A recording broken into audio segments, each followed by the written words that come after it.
ಎಲ್ಲ ವಿಷಯಗಳ ಬಗ್ಗೆ ಚರ್ಚೆಯನ್ನು ಮಾಡಿದ್ದಾರೆ. ನಾನು ಅದನ್ನು ರಿಪೀಟ್ ಮಾಡಲಿಕ್ಕೆ ಹೋಗಲ್ಲ. ಸರ್, ಏನಾಗಿದೆ, ಉತ್ತರ ಕರ್ನಾಟಕದಲ್ಲಿ ಸಮಸ್ಯೆಗಳು ಇರುವುದೇ ಬೇರೆ. ನಾವಿಲ್ಲಿ ಮಾತಾಡ್ತಾ ಇದ್ದೀವಿ ಕಬ್ಬಿನ ಹೋರಾಟ. ಅದು ಪ್ರತಿ ವರ್ಷ ನಾನು ಹುಟ್ಟಿದಾಗ ನಾವು ಬೆಳೆಯೋರಿಲ್ಲ. ನಾನು ಬಂದದ್ದು ಮಹಾರಾಷ್ಟ್ರ ಬಾರ್ಡರ್ ಸರ್, ನಮ್ಮ ಮತಕ್ಷೇತ್ರ. ನಂದೆಲ್ಲ ಹಳ್ಳಿಗಳು ಮಹಾರಾಷ್ಟ್ರ ನಮಗೆ 5 ಕಿಲೋಮೀಟ್ರ್ 1 ಕಿಲೋಮೀಟ್ರ್ 2 ಕಿಲೋಮೀಟ್ರ್ ಮಹಾರಾಷ್ಟ್ರ ಬಾರ್ಡ್ರದಿಂದ ಬಂದದ್ದು. ಸಮಸ್ಯೆಗಳು ಸಾವಿರಾರು. ಯಾವತ್ತರಿಂದ ಪ್ರಾರಂಭ ಮಾಡಬೇಕು ಅನ್ನೋದೇ ಅರ್ಥ ಆಗ್ತಾ ಇಲ್ಲ. ಆದ್ರೂ ಸ್ವಲ್ಪ ಬೆಳಕು ಚೆಲ್ಲಲಿಕ್ಕೆ ಬಯಸ್ತೀನಿ ಸರ್. ಇಲ್ಲಿ ಹೆಚ್ಚಿಗೆ ತಾವು ಈ ಬೆಳಗಾವಿ ಅಧಿವೇಶನದಲ್ಲಿ ಉತ್ತರ ಕರ್ನಾಟಕದ ಶಾಸಕರಿಗೆ ಹೆಚ್ಚಿಗೆ ಅವಕಾಶ ಕೊಡಬೇಕು. ಯಾಕೆಂದರೆ ಅಲ್ಲಿ ಬೆಂಗಳೂರದಲ್ಲಿಗೂ ನಮ್ಗೆ ಅವಕಾಶ ಸಿಗೋದಲ್ಲ, ಇಲ್ಲಿಯೂ ಸಿಗೋದಲ್ಲ. ಅಂದರೆ ನಾವು ಭಾಳ ಸಮಸ್ಯೆಗೆ ಒಳಗಾಗ್ತಾ ಇದ್ದೀವಿ. ಅಧ್ಯಕ್ಷ, ನಿನ್ನೆ ನಾನು ಒಂದು ಗಮನ ಸೆಳೆಯುವ ಸೂಚನೆಯಲ್ಲಿ ಕೊಟ್ಟಿದ್ದೆ. ನಾನು ನಮ್ಮ ಭಾಗದಲ್ಲಿ ಈ ಭೂಮಿಗಳು ಭಾಳ ಸೌಳು ಜೌಳು ಆಗ್ತಾ ಇದ್ದಾವೆ. ಎಲ್ಲ 100 ವರ್ಷದಿಂದ ನಾವು ನೀರಾವರಿ ಆಗೋದ್ರಿಂದ ಒಂದೊಂದು ಹಳ್ಳಿಯಲ್ಲಿ ಒಂದೊಂದು ತಾಲೂಕದಲ್ಲಿ ಅರ್ಧದಷ್ಟು ಭೂಮಿಗಳು ಕೆಟ್ಟು ಹೋಗಿಬಿಟ್ಟಿದಾವೆ. ಅವು ಬೆಳಿಲಿಕ್ಕೇನೆ ಏನೋ ಒಂದು ಕಸನೂ ಬರೋದಲ್ಲ ಅಲ್ಲಿ. ಅಂದ್ರೆ ಉಪ್ಪಿನ ಅಂಶ ಹೆಚ್ಚಾಗಿ ಭೂಮಿಗಳು ಸೌಳು ಜೋಳಾಗಿದ್ದಾವೆ. ನಾವು 20 ವರ್ಷದಿಂದ ಸದನದ ಹೊರಗಡೆ ಮಂತ್ರಿಗಳಿಗೆ ಭೇಟಿಯಾಗೋದು, ಮುಖ್ಯಮಂತ್ರಿಗಳಿಗೆ ಭೇಟಿಯಾಗಿ ಸಾಕಷ್ಟು ಮನವಿಗಳನ್ನು ಕೊಟ್ಟಿದ್ದೀವಿ ಅಧ್ಯಕ್ಷರೇ. ಆದರೆ ಅದಕ್ಕೆ ಇದುವರೆಗೆ ಒಂದು ವ್ಯವಸ್ಥಿತವಾದ ನಮಗೆ ನ್ಯಾಯ ಸಿಕ್ಕಿಲ್ಲ.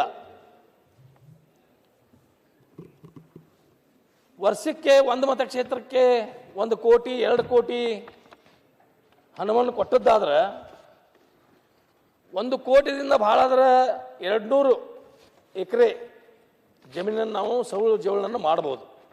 ಹೋದ ಸಲೂ ಅಸೆಂಬ್ಲಿಯಲ್ಲಿ ನೀವೇ ಇದ್ದರು ಉಪಾಧ್ಯಕ್ಷರೇ, ನೀವೇ ಕೇಳಿದ್ರೆ ನನಗೆ ಸೌಳು ಜೌಳು ಅಂದರೆ ಏನು, ಅದು ಹೆಂಗೆ ಮಾಡಬೇಕು ಅಂತೇಳಿ. ಅದಕ್ಕಾಗಿ ಇದು ಪದೇ ನಾವು ಅಸೆಂಬ್ಲಿಯಲ್ಲಿ ಮಾತಾಡೋದು, ಮಂತ್ರಿಗಳಿಗೆ ಭೇಟಿ ಆದವು. ನಾನು ಮೊನ್ನೆ ಈ ಗಮನ ಸೆಳೆ ಸೂಚನೆ ಬಂದಾಗ ಅವಾಗ ಹೇಳಿ, ನಾನು ಈ ಸಮಯ ಸಾಕಾಗಲ್ಲ, ನನಗೆ ವಿಶೇಷವಾಗಿ ಏನು ಉತ್ತರ ಕರ್ನಾಟಕದ ಬಗ್ಗೆ ಮಾತಾಡ್ತೀನಿ, ಆ ಸಂದರ್ಭದಲ್ಲಿ ಈ ವಿಷಯಗಳನ್ನ ತೊಗೋತೀನಿ ಅಂದಾಗ ಅಧ್ಯಕ್ಷರು ಅದಕ್ಕೆ ಒಪ್ಪಿಗೆ ಕೊಟ್ಟಿದ್ರು. ನಾನು ಮಂತ್ರಿಗಳ ಭೇಟಿ ಆದಾಗ ಆ ಸೌಳು ಜೋಳು ಮಾಡಲಿಕ್ಕೆ ನಮಗೆ ಬಜೆಟ್ದಲ್ಲಿ ದುಡ್ಡನ್ನ ಕೊಟ್ಟಿಲ್ಲ, ನಾವು ಹೆಂಗೆ ಮಾಡ್ಲಿಕ್ಕೆ ಬೇಕಾಗ್ತದೆ. ಕೇಂದ್ರ ಸರ್ಕಾರದವರು ಕೈ ಮ್ಯಾಗ ಮಾಡ್ತಾರೆ. ಕೇಂದ್ರ ಸರ್ಕಾರಕ್ಕೆ ನಮ್ಮ ಸರ್ಕಾರ ಆವಾಗ ನಾನು BJPಯಲ್ಲಿ ಇದ್ದಾಗೂ ಈ ಒಂದು ವಿಷಯವನ್ನು ಮಾತಾಡಿದ್ದೀನಿ ಸರ್. ಕೇಂದ್ರ ಸರ್ಕಾರಕ್ಕೆ ನಮ್ಮ ರಾಜ್ಯದಿಂದ ಅದು ಒಂದು ಅನುಮೋದನೆ ಹೋದ್ರೆ, ನಾವು ಪ್ರಪೋಸಲನ್ನು ಕಳಿಸಿಕೊಟ್ರೆ ಸರಿಯಾಗಿ ಹೋಗಿ ಅವಿಗೆ ಅಲ್ಲಿ ದುಡ್ಡಿದೆ ಕೇಂದ್ರ ಸರ್ಕಾರದಲ್ಲಿ. ಅದಕ್ಕಾಗಿ ಅಲ್ಲಿ ಹೋಗಿ ಸ್ವಲ್ಪ ಪ್ರಯತ್ನ ಪಟ್ಟರೆ ಹೆಚ್ಚಿಗೆ ದುಡ್ಡು ಸಿಕ್ಕರೆ ಈ ಸೌಳು ಜೌಳನ್ನು ನಾವು ಸಂಪೂರ್ಣ ಜಮೀನು ಏನಾಗ್ತಿದೆ ಅಧ್ಯಕ್ಷರೇ, ಜನ ಬದುಕಲಿಕ್ಕೆ ಸಾಧ್ಯ ಇಲ್ಲ.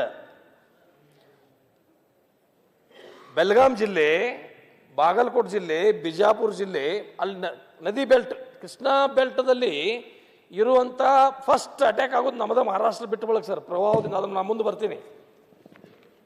ಕಾಗವಾಡ ತಾಲೂಕಾ, ಚಿಕ್ಕೋಡಿ ತಾಲೂಕಾ, ಅಥಣಿ ತಾಲೂಕಾ, ರಾಯಬಾಗ್ ತಾಲೂಕಾ, ಮುಂದೆ ಕಡೆ ಜಮಖಂಡಿ ತಾಲೂಕು, ಸಿದ್ದು ಸೌದಿ ಅವರು ಇದ್ದಾರೆ ಇಲ್ಲಿ, ಅವರು ಜಮಖಂಡಿ ಎಲ್ಲ ನದಿ ಬೆಲ್ಟದಲ್ಲಿ ಸತ್ತಿ ಸೌದಿ ನಮ್ಮ ಕಡೆ, ಅವ್ರ ಕಡೆ ಹೋದ್ರೆ ಹಿಪ್ಪರ್ಗಿ ಹತ್ತಿದೆ ಸರ್. ಇವೆಲ್ಲ ಜಮೀನುಗಳು ಎಲ್ಲ ಊರಲ್ಲಿರುವಂಥ ಒಂದು 100 ಒಂದು 60-70% ಜಮೀನುಗಳು ಅಲ್ಲಿ ಬಿತ್ತನೆ ಮಾಡಲಿಕ್ಕೆ ಬರದಷ್ಟು ಪರಿಸ್ಥಿತಿಯಲ್ಲಿ ಇದಾವೆ. ಕಸಾನೂ ಹೇಳೋದಿಲ್ಲ ಅಲ್ಲಿ. ಹಿಂಗೆ ತೊಗೊಂಡ್ರೆ ಅದು ಮಣ್ಣು ತೊಗೊಂಡು ತೂರಿದ್ರೆ ಅಲ್ಲಿ ಉಪ್ಪದ ಅಂಶ ಇಷ್ಟ ಆಗಿಬಿಟ್ಟಿದೆ. ಅಲ್ಲಿ ಆ ಮಣ್ಣು ತೊಗೊಂಡು ಬಾಯಿ ಹಾಕೊಂಡ್ರೆ ಉಪ್ಪು ಬರ್ತೈತೆ ಅಧ್ಯಕ್ಷರೇ. ಎರಡನೇದು, ಅಲ್ಲಿ ಸೌಳು ಜೌಳು ಹೆಂಗೆ ಮಾಡಬೇಕಪ್ಪ, ಸೌಳು ಜೌಳದ ಅಲ್ಲಿ ಹೆಂಗೆ ಸ್ಕ್ಯಾರ್ ಜಮೀನನ್ನು ಆ ಉಪ್ಪಿನ ನೀರಿನ ಅಂಶವನ್ನು ಹೆಂಗೆ ಹೊರ ತೆಗಿಬೇಕು. ಅದು ಒಂದು ಪೈಪ್ಗೆ ಮುಂದೆ ಒಂದು ಕವರ್ ಇರ್ತೈತೆ ಸರ್, ನೀರು ಮಾತ್ರ ಅಷ್ಟೇ ಹೋದೈತೆ ಅಲ್ಲಿಂದ. ಅದು 3 ಫೂಟು 4 ಫೂಟು ಭೂಮಿಯಲ್ಲಿ ಹಾಕಿದ್ದಾದ್ರೆ 50 ಫೂಟಿಗೆ ಹಾಕಿ ಒಂದು ಮೇನ್ ಡ್ರೈನ್ ಕೂಡಿಸಿ ಅದನ್ನು ಎಲ್ಲಿಯಾದರೂ ಔಟ್ಲೆಟ್ ಮಾಡಿದ್ದಾದ್ರೆ 2-3 ವರ್ಷದಲ್ಲಿ ಆ ಸೌಳು ಜೋಳ ಭೂಮಿ ಫಲವತ್ತಾಗಿ ಮತ್ತು ಬೆಳೆಯಲಿಕ್ಕೆ ಈ ನಾವು ಉದಾಹರಣೆಗಳು ಮಾಡಿದ್ದೀವಿ. ಒಂದೊಂದು ಊರಿಗೆ ಊರು ತಗೊಂಡು ಅಲ್ಲಿ ಸೌಳು ಜೋಳ ಮಾಡಿದ ನಂತರ ಅಲ್ಲಿ ಮೊದಲು ಕಬ್ಬು ಪ್ರತಿ ಎಕರೆಗೆ 20-30 ಟನ್ನು ಬರ್ತಾ ಇರಲಿಲ್ಲ. ಈಗ ಅಲ್ಲಿ ಸೌಳು ಜೋಳ ಮಾಡಿದ್ರಿಂದ 50-60 ಟನ್ನ 70ವರೆಗೆ ಕಬ್ಬನ್ನು ಬೆಳೀತಾ ಇದ್ದೀವಿ. ಇದು ಒಂದು ತಿಳ್ಕೊಂಡ್ರೆ ಅಧ್ಯಕ್ಷರೇ, ಇದನ್ನು ಮಾಡದೇ ಹೋಗಿದ್ರೆ ಅಲ್ಲಿ ಒಂದು 7-8 ಜಿಲ್ಲೆಗಳಲ್ಲಿ ಆ ಭೂಮಿನ ಎಲ್ಲ ಬರಡಾಗಿ ಹೋಯ್ತಂದ್ರೆ ಬದುಕುದು ಹೆಂಗೆ, ಜನ ತಿನ್ನೋರು ಹೆಂಗು, ಅನ್ನವನ್ನು ಹೆಂಗೆ ಉತ್ಪಾದನೆ ಮಾಡೋದು? ಇದು ಸರ್ಕಾರಕ್ಕೆ ಒಂದು ಭಾಳ ಪ್ರಮುಖವಾದಂಥ ವಿಷಯನ ಒಂದು ಗಮನದಲ್ಲಿ ತೆಗೆದುಕೊಂಡು ಇದಕ್ಕೆ ಏನಾದರೂ ಚಿಂತನೆ ಮಾಡಬೇಕು ಅನ್ನುವಂಥದ್ದು ನನ್ನ ಒಂದು ಬಯಕೆ. ಇಲ್ಲಿದ್ರೆ ನಮ್ಮ ಜನ ಅಲ್ಲಿ ನಾಳೆ ಅನ್ನನ ಸಿಗೋದಲ್ಲ. ಈಗಾಗಲೇ ಕೆಲವು ಜನ ಆ ಭಾಗದಲ್ಲಿ ನಮ್ಗೆ ಈಗ ಒಂದು 20 ವರ್ಷದಿಂದ ಒಂದು 30 ಹಳ್ಳಿಗಳನ್ನು ಮಹಾರಾಷ್ಟ್ರಕ್ಕೆ ಕೂಡಿಸಿ ನಮ್ಮನ್ನ ಆತ ಹೋರಾಟ ಮಾಡಿದ್ರು. ಅದು ಅವಾಗ ಸರ್ 20-30 ವರ್ಷದಿಂದ. ಯಾಕೆ ಅವಾಗ ಅದು ಮಹಾರಾಷ್ಟ್ರಕ್ಕೆ ಕೂಡಿಸ್ರಿ ನಮ್ಮನ್ನ ಅಂದರೆ ನಮ್ಮಲ್ಲಿ ಇಲ್ಲಿ ನಮಗೆ ಸೌಲಭ್ಯಗಳು ಸಿಗ್ತಾ ಇಲ್ಲ, ನಾವಿಲ್ಲಿ ಭಾಳ ವಂಚಿತರಾಗಿದ್ದೀವಿ, ನಮ್ಮನ್ನು ಮಹಾರಾಷ್ಟ್ರಕ್ಕೆ ಕೂಡಿಸ್ರಿ ಅಂತೇಳಿ ಹೋರಾಟವನ್ನು ಮಾಡಿದಂಥ ಉದಾಹರಣೆಗಳನ್ನು ಇದಾವೆ ಅಧ್ಯಕ್ಷರೇ. ಈಗ ನಾವು ಅದನ್ನು ಸ್ವಲ್ಪ ಕಡಿಮೆ ಮಾಡಿ ಆ ಜನ ಇಲ್ಲೇ ಇರಬೇಕು ಅನ್ನುವಂಥ ಒಂದು ಭಾವನೆಗೆ ಬಂದಿದ್ದಾರೆ.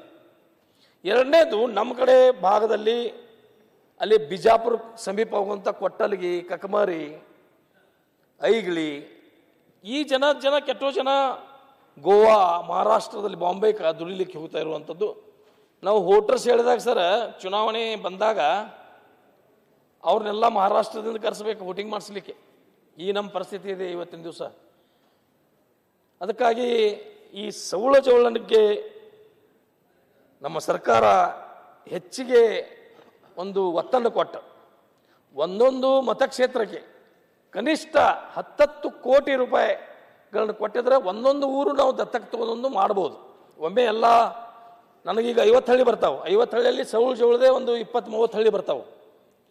ನೀವು 2 ಕೋಟಿ ಅಥವಾ 1 ಕೋಟಿ ಹಣವನ್ನು ಕೊಟ್ಟಿದ್ದಾದ್ರೆ ಅಗ್ರಿಕಲ್ಚರ್ದಿಂದ ಡಿಪಾರ್ಟ್ಮೆಂಟ್ದಿಂದ ಒಂದು ಊರು ಮಾಡೋಕ್ಕಾಗಲ್ಲ. ಅದು ನಾವು ದೇವರಿಗೆ ನೈವೇದ್ಯ ಮಾಡ್ತೀವಲ್ಲ ಸರ್, ಸುಮ್ಮನೆ ಆ ದೇವರೇನು ತಿನ್ನೋದಲ್ಲ, ಹಿಂಗೆ ಮಾಡ್ತೀವಲ್ಲ, ಹಂಗೆ ಆದಂಗೆ ಆಗ್ತೈತೆ ಅದು. ಅದಕ್ಕೆ ಒಂದೊಂದು ಮತಕ್ಷೇತ್ರಕ್ಕೆ 10 ಕೋಟಿ ಪ್ರತಿ ವರ್ಷ ಕೊಟ್ಟದ್ದಾದ್ರೆ ಮಾತ್ರ ಈ ಸೌಳು ಜೋಳ ಆಗಿ ನಮ್ಮ ಉತ್ತರ ಕರ್ನಾಟಕಕ್ಕೆ ಭಾಳ ಪ್ರಮುಖವಾದಂಥ ಈ ಸಮಸ್ಯೆಯನ್ನು ಬಗೆಹರಿಸದೆ ಹೋದರೆ ಮುಂದಿನ ದಿನಮಾನದಲ್ಲಿ ನಾವಲ್ಲಿ ಬದುಕಲಿಕ್ಕೆ ಸಾಧ್ಯನೇ ಇಲ್ಲ ಅನ್ನುವಂಥ ಮಾತನ್ನು ಈ ಸಂದರ್ಭದಲ್ಲಿ ಹೇಳಲಿಕ್ಕೆ ಬಯಸ್ತೀನಿ. ನಾನು ಕೃಷಿ ಮಂತ್ರಿಗಳಿಗೆ ಭೇಟಿಯಾದಾಗ ಮುಖ್ಯಮಂತ್ರಿಗಳ ಗಮನಕ್ಕೂ ತರ್ರಿ ಅಂತ ಹೇಳಿ ನಾನು ಒಂದು ಈ ಸಂದರ್ಭದಲ್ಲಿ ನಮ್ಮ ಬೆಳಗಾವಿ ಜಿಲ್ಲೆ, ಬಿಜಾಪುರ, ಬಾಗಲಕೋಟೆ ಎಲ್ಲ ಕೃಷ್ಣಾ ಬೆಲ್ಟದ MLAಗಳು ಕರೆದು ಒಂದು ಕೃಷಿ ಮಂತ್ರಿಗಳನ್ನು ಒಂದು ಸಭೆ ಮಾಡಿ ಆ ಸಭೆಯಲ್ಲಿ ಸಂಪೂರ್ಣ ಅದರ ಬಗ್ಗೆ ಚರ್ಚೆ ಮಾಡಿ ಒಂದು ಏನಾದರೂ ಇತ್ಯರ್ಥ ಮಾಡಬೇಕು ಅನ್ನೋಂಥ ವಿಚಾರವನ್ನು ಸರ್ಕಾರದ ಮೇಲೆ ಒತ್ತಡವನ್ನು ಹಾಕ್ತಾ ಇದ್ದೀನಿ ಸರ್. ಇವತ್ತು ಸರ್ ನಮ್ಮಲ್ಲಿ ಯೋಜನೆಗಳು, ನೀರಾವರಿ ಯೋಜನೆ, ಡ್ಯಾಮ್ ಕಟ್ಟು ಯೋಜನೆಗಳು, ಒಂದೊಂದು ಯೋಜನೆಗಳು ಪ್ರಾರಂಭವಾಗಿ ಮುಗಿಲಿಕ್ಕೆ 10 ವರ್ಷ, 20 ವರ್ಷ, 30 ವರ್ಷಗಳು ಆದದ್ದು. ಒಂದೊಂದು ತಲೆಮಾರ ಅವ್ರು ಏನೂ ಲಾಭ ಪಡೆದನ್ನು ಹೋಗಿಬಿಟ್ರು ಸರ್. ನಮ್ಮ ಹಿಪ್ಪರಿಗೆ ಡ್ಯಾಮ್ ಪ್ರಾರಂಭ ಆಗಿ ಮುಗಿಲಿಕ್ಕೆ 77ರಲ್ಲಿ ಪ್ರಾರಂಭ ಆದದ ಅಧ್ಯಕ್ಷರೇ. ದೇವೇಗೌಡರು ಒಮ್ಮೆಲೆ 83ರಲ್ಲಿ ಬಂದ ಬಳಿಕ ಒಂದು ಸ್ವಲ್ಪ ಚಾಲನೆಯನ್ನು ಕೊಟ್ಟಿರೋದು. ಹೆಪ್ಪರಿಗೆ ಬ್ಯಾರೇಜ್ ಶುದ್ಧ ಆಲಮಟ್ಟಿನೂ ಅದು ಆಲಮಟ್ಟಿ ಇರಲಿ. ಆಮೇಲೆ ಇವು 30 ವರ್ಷ ಆಯ್ತು ಅಧ್ಯಕ್ಷರೇ ನಾವು ನೀರು ಹಿಡಲಿಕ್ಕೆ. ಇವತ್ತು ನೀರಾವರಿ ಯೋಜನೆಗಳು ನನ್ನಲ್ಲೇ ಒಂದು ಬಸವೇಶ್ವರ ಯಾತ್ ನೀರಾವರಿ 17ರಲ್ಲಿ ಪ್ರಾರಂಭ ಮಾಡಿದ್ದೀವಿ. ಈಗ ಮೊನ್ನೆ ಒಂದು 4 ತಿಂಗಳ ಹಿಂದೆ ನೀರನ್ನು ಒಂದು 50% ನೀರನ್ನು ಒಗಿಸಿದ್ದೇವೆ. ಇನ್ನೂ 50% ಕೆಲಸ ಆಗಿ ನಿನ್ನೆನೇ ಮುಖ್ಯಮಂತ್ರಿಗಳು ಸಭೆ ಕರೆದು ಅದಕ್ಕೊಂದು ಚಾಲನೆಯನ್ನು ಕೊಟ್ಟಿದ್ದಾರೆ. ನಾವು ಇಷ್ಟೊಂದು ಕಷ್ಟಪಡಬೇಕು, ಉತ್ತರ ಕರ್ನಾಟಕದವ್ರು ಬರಬೇಕು, ಇಲ್ಲಿ ಕೈ ಮುಗಿದ ಎಲ್ಲರ ಹತ್ರ ನಿಲ್ಲಬೇಕು, ಭಿಕ್ಷುಕರ ಥರ ನಾವು ಭಿಕ್ಷೆ ಬೇಡಬೇಕು. ಅವಾಗ ನಮಗೇನೋ ಒಂದು 100 ಸಲ ಬಂದು ಭಿಕ್ಷೆ ಬೇಡಿದಾಗ ಒಂದೇನೋ ಒಂದು 10 ಪೈಸೆನೋ 20 ಪೈಸೆನೋ ಹಾಕ್ತಾರೆ ನಮ್ಮ ಹುಡುಗ್ಯಾಗ ಸರ್. ಈ ಪರಿಸ್ಥಿತಿ ನಮ್ಮ ಉತ್ತರ ಕರ್ನಾಟಕದ MLAಗಳದಾಗಿದೆ. ಯಾಕೆಂದರೆ ನಾವು ಬೆಂಗಳೂರಿಗೆ ಬಂದರೆ, ನಾನು ಒಮ್ಮೆ ಮೊನ್ನೆ ಹಿಂದೆ ಒಂದು 3-4 ತಿಂಗಳಿಂದ ಸ್ವಲ್ಪ ಮಾತಾಡಿದ್ದೀನಿ ಸರ್ ಅವಾಗ ಟಿ ವಿ ಮಾಧ್ಯಮದವರು ಇವರು ಶಾಸಕ ಪಕ್ಷದ ತಮ್ಮ ಸ್ವಂತ ಪಕ್ಷದ ಆಡಳಿತ ಪಕ್ಷದ ಶಾಸಕರಾಗಿ ಸರ್ಕಾರದ ವಿರುದ್ಧನೇ ಮಾತಾಡ್ತಾರೆ ಅನ್ನೋಂಥ ಕೆಲವು ವಿಷಯಗಳು ಬಂದು ಸರ್. ನಾನೇನು ಸರ್ಕಾರದ ವಿರುದ್ಧ ಆಗಿ ಏನೇನು ಮಾತಾಡಲಿಲ್ಲ. ಅಧಿಕಾರ ಚುಕ್ಕಾಣಿ ಸರಿಯಾಗಿ ಆಗಬೇಕು, ಅಧಿಕಾರಿಗಳು ಪಾರದರ್ಶಕವಾಗಿ ಕೆಲಸ ಮಾಡಬೇಕು. ಅಧಿಕಾರಿಗಳು ಒಂದು ಕೆಲಸ ಅಧ್ಯಕ್ಷರೇ ಟೆಂಡರ್ ಆಗಿ ಅದು ಕೆಲಸ ಮುಗಿಲಿಕ್ಕೆ ಎಷ್ಟು ದಿವಸ ಬೇಕು? ಉಳಿದ ಎಮ್ಮೆಲ್ಲೆಗಳು ನನಗೆ ಗೊತ್ತಿಲ್ಲ ಎಷ್ಟು ದಿವಸನಾಗ ಮುಗಿಸ್ತಾರೋ. ನಮ್ಮಲ್ಲಿ ಅನ್ಕ 2 ವರ್ಷ 3 ವರ್ಷ 4 ವರ್ಷ ಆಗಲಾಗತೈತಿ. ಒಂದು ಚೇಂಜ್ ಆಫ್ ವರ್ಕ್ ಮಾಡಬೇಕಾದ್ರೆ ಸರ ಚೇಂಜ್ ಆಫ್ ವರ್ಕ್ ಆಗಿ ಅಪ್ರೂವಲ್ ಬೆಂಗಳೂರಿಗೆ ಹೋಗಿ ಮತ್ತು ಇಲ್ಲಿಂದ AWE ಎಜುಕೇಟೆಡ್ ಇಂಜಿನಿಯರ್ ಜಿಲ್ಲಾ ಆಡಳಿತದಿಂದ ಸರ್ಕಾರಕ್ಕೆ ಹೋಗಿ ಬರಬೇಕಾದ್ರೆ 2 ವರ್ಷ ಬೇಕು. ಕೆಲವು ಕೆಲಸಗಳು ನಾವು ಈಗ ತೊಗೊಂಡು ನಾವೇನು ಮುಂದಿನ ಸಲ ಹೋಗಿಬಿಟ್ಟಿರ್ತೀವಿ ಸರ್. ಬೇರೆ MLAಗಳು ಕೈ ಹಿಡಿಯುವ ಪರಿಸ್ಥಿತಿನೂ ಉದ್ಭವ ಆಗುವಂಥದ್ದು ಇದೆ ಅನ್ನುವಂಥ ಮಾತನ್ನು ಇಲ್ಲಿ ಹೇಳಿಕ್ಕೆ ಬಯಸ್ತೇನೆ ಸರ್. ಯೋಜನೆಗಳು ಈಗ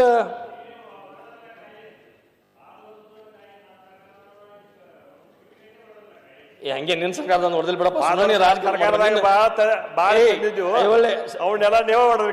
ಹಂಗೇನಾಗಿಲ್ಲ. ನಾವು ಈಗ ಹೊಡಿತಾ ಇದೀವಿ, ನಿಮ್ಮ ಕಾಲದಲ್ಲಿ ಆದದ್ದು ಕೆಲಸ ನೀವು ಹೊಡೆದಿದ್ದೀರಿ. ನಿಮ್ಮನ್ನ ತಗೊಂಡು ಮಾತಾಡ್ತಾ ಇದ್ದೀರಿ, ಮತ್ತೆ ನನಗೆ ವಿರುದ್ಧ ಮಾಡ್ತಾ ಇದ್ದೀರಲ್ಲಪ್ಪ. ನೀವು ನಿಮ್ಮ BJP ಇದವ್ರನ್ನು ತಗೊಂಡು ನಿಮಗೂ ಸಪೋರ್ಟ್ ತುಂಬಾ ಚೆನ್ನಾಗಿ ಮಾತಾಡ್ತಿದ್ದೀರಾ. ಗೌಡ್ರ ನಿಮಗೆ ನಮ್ಮ ಭಾಗದ ನಿಮ್ಗೆ ಅರ್ಥ ಆಗೋದಲ್ಲ ಕೂಡ್ರಿ. ಅಧ್ಯಕ್ಷರೇ, ನಾನೊಂದು ಪತ್ರವನ್ನು ಬರೆದಿದ್ದೀನಿ ಸರ್ ಮುಖ್ಯಮಂತ್ರಿಗಳಿಗೆ, ಪ್ರಧಾನಮಂತ್ರಿಗಳಿಗೆ ಮತ್ತು ರಾಷ್ಟ್ರಪತಿಗಳಿಗೆ. ಅದು ಎಷ್ಟು ಸರಿನೋ ಎಷ್ಟು ತಪ್ಪು, ಎಷ್ಟು ಜನ ಒಪ್ಕೋತಾರೋ, ಎಷ್ಟು ವಿರೋಧಗಳು ಮಾಡ್ತಾರೋ. ಉತ್ತರ ಕರ್ನಾಟಕ ಪ್ರತ್ಯೇಕ ರಾಜ್ಯ ಆಗಬೇಕು, ನಮಗೊಂದು ರಾಜ್ಯ ಮಾಡಿ ಕೊಡ್ರಿ ಅಂತೇಳಿ ಒಂದು ಪತ್ರವನ್ನು ಬರೆದಿದ್ದೀನಿ. ಅದು ಸರಿನೋ ತಪ್ಪು, ನನಗೇನು ಬುದ್ಧಿ ಹಾಕಿದಾನ ದೇವರ ಅಥವಾ ನನಗೇನು ನನ್ನ ಅನಿಸಿಕೆ ಏನಿದೆ ಅದನ್ನು ಬರೆದಿದ್ದೀನಿ. ಅದಕ್ಕೆ ಕೆಲವು ಪತ್ರಿಕೆಗಳು, ಕೆಲವು ಕನ್ನಡ ಪರ ಸಂಘಟನೆಗಳು ವಿರೋಧ ಮಾಡಿದರು, ಕೆಲವು ಸಂಘಟನೆಗಳು ನನ್ನ ಪರನೂ ಮಾಡಿದರು. ಹೀಗಾಗಿ ಯಾಕೆ ಇದನ್ನು ನಾವು ಬೇಡ್ತಾ ಇದ್ದೀವಿ, ಯಾವ ಕಾರಣಕ್ಕಾಗಿ ಬೇಡ್ತಾ ಇದ್ದೀವಿ ಪ್ರತ್ಯೇಕ ರಾಜ್ಯ? ಇಲ್ಲಿ ಸರ ಒಮ್ಮೆ ಒಂದು ಕಾರ್ಯಕ್ರಮದಲ್ಲಿ, ಗುಲ್ಬರ್ಗಾದಲ್ಲಿ ಒಂದು ಕಾರ್ಯಕ್ರಮದಲ್ಲಿ ಮುಖ್ಯಮಂತ್ರಿನೂ ಇದ್ದರು, ಉಪಮುಖ್ಯಮಂತ್ರಿನೂ ಇದ್ದಾಗ ನಮ್ಮ ಹಿರಿಯರು, ನಮ್ಮ ಪಕ್ಷದ ರಾಷ್ಟ್ರೀಯ ಅಧ್ಯಕ್ಷರು ಆದಂಥ ಮಲ್ಲಿಕಾರ್ಜುನ್ ಖರ್ಗೆ ಅವರು ಅಲ್ಲೊಂದು ಮಾತನ್ನು ಹೇಳಿದರು ಸರ್. ಕಲ್ಯಾಣ ಕರ್ನಾಟಕಕ್ಕೆ 5,000 ಕೊಡ್ತೀವಿ, 5,000 ಕೋಟಿ ಕೊಡ್ತೀವಿ, 5,000 ಕೋಟಿ ಕೊಡ್ತೀವಿ.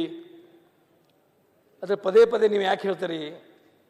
ಅಲ್ಲಿ ಮುಖ್ಯಮಂತ್ರಿಯವರೇ ಮತ್ತು ಉಪಮುಖ್ಯಮಂತ್ರಿಯವರೇ, ನೀವು ನಮಗೆ 50,000 ಕೋಟಿ ಕೊಟ್ಟರೂ ಇನ್ನೂ ನಿಮ್ಮ ಜೊತೆಗೆ ಬರಲಿಕ್ಕೆ ಆಗೋದಲ್ಲ ಅನ್ನುವಂಥ ಮಾತನ್ನು ನಮ್ಮ ಅಧ್ಯಕ್ಷರೇ ಹೇಳಿದ್ದಾರೆ. ಅಧ್ಯಕ್ಷರೇ,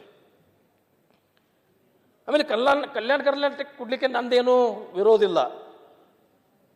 ಕಲ್ಯಾಣ ಕರ್ನಾಟಕ 371G ಅವ್ರ ಪ್ರಕಾರ ಅವರು ಡೆವಲಪ್ಮೆಂಟ್ಗೆ ಹಿಂದುಳಿದ ಪ್ರದೇಶಗಳು ಅವ್ರು ಕೊಡಲಿ, ಇನ್ನೂ ಹೆಚ್ಚು ಕೊಡಲಿ, 5,000ಕ್ಕಿಂತ 10,000 ಕೊಡಲಿ, ನನಗೇನು ವಿರೋಧಿಲ್ಲ, ನನಗೇನು ದುಃಖನೂ ಇಲ್ಲ. ನಮಗೂ ಉತ್ತರ ಕರ್ನಾಟಕದವ್ರಿಗೂ ನಮ್ಗೆ ಒಂದು 5,000 ಕೋಟಿ ನಮಗೂ ಕೊಡ್ರಿ ಅನ್ನುವಂಥ ಬೇಡಿಕೆಯನ್ನು ನಾನು ಈ ಸಂದರ್ಭದಲ್ಲಿ ಇಡ್ಲಿಕ್ಕೆ ಬಯಸ್ತೇನೆ.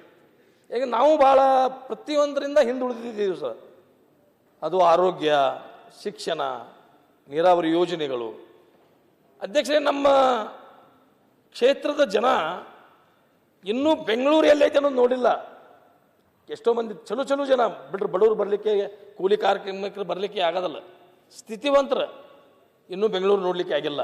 ಬಿಕಾಸ್ ಆಫ್ ನಮಗೆ 800 ಕಿಲೋಮೀಟರ್ ದೂರ ಆಗ್ತಿದೆ ಅಧ್ಯಕ್ಷರೇ. ನಮಗೂ 5,000 ಅಥವಾ 10,000 ಕೋಟಿ ಕಲ್ಯಾಣ ಕರ್ನಾಟಕದ ಜೊತೆಗೆ ನಮ್ಮ ಕಿತ್ತೂರು ಕರ್ನಾಟಕದವ್ರಿಗೂ ಅನುದಾನವನ್ನು ಕೊಡಬೇಕು ಅನ್ನುವಂಥ ಬೇಡಿಕೆಯನ್ನು ಈ ಸಂದರ್ಭದಲ್ಲಿ ಏನು ತಾರತಮ್ಯ ಆಗ್ತಾ ಇದೆ ಅನ್ನುವಂಥದ್ದು ಹೇಳಿಕ್ಕೆ ಬಯಸ್ತೀನಿ ಸರ್. ಬರ್ತೀನಿ ನಾನು. ನೀರಾವರಿ ಯೋಜನೆಗಳ ವಿಳಂಬ, ಅದು ಶಿಕ್ಷಣ ಕ್ಷೇತ್ರದಲ್ಲಿ ನಾವು ಇನ್ನೂ ಭಾಳ ತೊಂದರೆಯಲ್ಲಿದ್ದೀವಿ. ಆರೋಗ್ಯ ಕೇಂದ್ರಗಳಲ್ಲಿ ನಮ್ಮಲ್ಲಿ ಇವತ್ತು ಚರ್ಚೆ ಆಯ್ತು. ಇಲ್ಲೇ ನಾನು ಕೂತಿದ್ದೀನಿ ಬೆಳಗ್ಗೆಯಿಂದ ಅಧ್ಯಕ್ಷರೇ. ನಮ್ಮ ಆರೋಗ್ಯ ಮಂತ್ರಿಗಳು ಸಾಕಷ್ಟು ಜನ ಪ್ರಶ್ನೆ ಕೇಳಿದಾಗ ಅದು ಕೆಲವರು ಉತ್ತರ ಕೊಟ್ಟರು. ಮೊದಲು ನಮ್ಮ ಬೆಳಗಾವಿ ಜಿಲ್ಲೆಯಲ್ಲಿ 10 ತಾಲೂಕುಗಳಿದ್ದು ಅಧ್ಯಕ್ಷರೇ. ಈಗ 15 ತಾಲೂಕುಗಳಾಗಿದ್ದಾವೆ. ಹೊಸ ತಾಲೂಕುಗಳು 5 ತಾಲೂಕುಗಳನ್ನು ಮಂಜೂರುಗಳನ್ನು ಮಾಡಿದ್ದಾರೆ.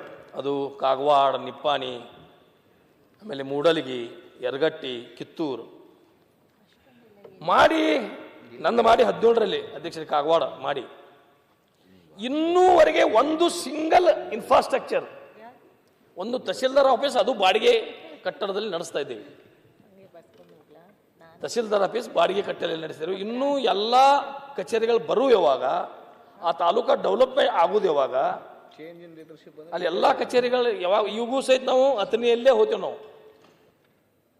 ಈಗ ಏನಾಗಿದೆ ಅಧ್ಯಕ್ಷರೇ, ಪ್ರಜಾಸೌಧವನ್ನು ಕೊಟ್ಟರು ನಮ್ಮ ಕಂದಾಯ ಸಚಿವರು.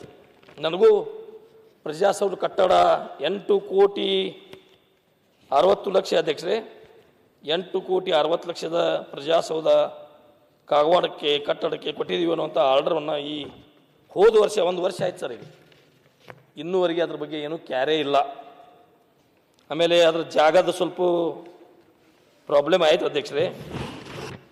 ಅಲ್ಲಿ ಜಾಗದ ಆದ್ರೂ ಈಗ ನಾವು ಸೂಕ್ತವಾದ ಜಾಗವನ್ನು ಕೊಡ್ತೀವಿ ಮತ್ತು ಅದೇ ಜಾಗದಲ್ಲಿ ಕಟ್ಟಲಿಕ್ಕೆ ಏನು ತೊಂದರೆ ಇಲ್ಲ.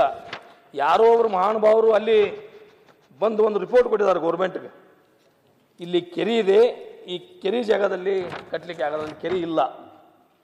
ಮಳೆಗಾಲದಲ್ಲಿ ಬಂದು ಸ್ವಲ್ಪ ನೀರು ನಿಲ್ತಿದ್ದು, ಅದಕ್ಕೆ ಅವ್ರು ಕೆರೆ ಅಂತೇಳಿ ನಮ್ಮ ಅಧಿಕಾರಿಗಳು ಸರ್ ಕೆರೆ ಇದೆ ಕಟ್ಲಕ್ಕೆ ಬರೋದಿಲ್ಲ. ನಾನಲ್ಲಿ ಇವತ್ತು ಅದ್ವಿ ಆತ್ಮವಿಶ್ವಾಸದಿಂದ ಹೇಳ್ತೀನಿ, ಅಲ್ಲಿ ಬಿಲ್ಡಿಂಗ್ ಕಟ್ಟಿದ್ದಾದ್ರೆ ಅದಕ್ಕೆ ಏನಾದರೂ ಧಕ್ಕೆ ಆದ್ರೆ ನನ್ನ ಆಸ್ತಿ ಮಾರಿ ಅದಕ್ಕೆ ನಾ ಎಲ್ಲ ದುಡ್ಡನ್ನು ಕೊಡ್ಲಿಕ್ಕೆ ರೆಡಿ ಇದ್ದೇನೆ ಅಧ್ಯಕ್ಷ. ಏನಿದು ವ್ಯವಸ್ಥೆ ಅಲ್ಲಿ ಬರಬೇಕು. ಮತ್ತು ಹೋದ ಬೆಂಗಳೂರಲ್ಲಿ ಅಧಿವೇಶನದಲ್ಲಿ ನಮ್ಮ ಕಂದಾಯ ಸಚಿವರು ಆ ಸಾಯಿಲ್ ಟೆಸ್ಟ್ ಮಾಡಿ ರಿಪೋರ್ಟ್ ಕೊಡಿ, ಆಮೇಲೆ ನಿಮಗೆ ಕೊಡ್ತೇನೆ ಅಂತೇಳಿ ಜಿಲ್ಲಾಧಿಕಾರಿಗೆ ಒಂದು ಆರ್ಡರ್ ಮಾಡಿರೋ ಅಧ್ಯಕ್ಷರೇ.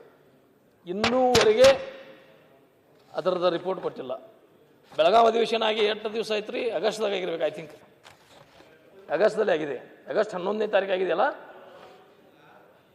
ಅಲ್ಲ ಅಲ್ಲಿ ಬೆಂಗಳೂರಲ್ಲಿ ಇಲ್ಲ, ಬೆಂಗಳೂರಲ್ಲಿ ಆಗಿ ಅವಾಗ ಕೊಟ್ಟಂತ ಇನ್ನೂವರೆಗೆ ಟೆಸ್ಟ್ ಆಗಿಲ್ಲ, ಇನ್ನೂವರೆಗೆ ಅದ್ರ ರಿಪೋರ್ಟ್ ಏನಿಲ್ಲ.